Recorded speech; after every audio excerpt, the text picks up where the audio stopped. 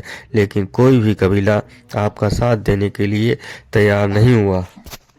آپ سرکار دو عالم کو ایسے آثار نظر آنے لگے کہ مکہ میں رہ کر دین کی تبلیغ کا کام بہت مشکل ہی نہیں بلکہ وقت کو ضائع کرنے والی بات ہے۔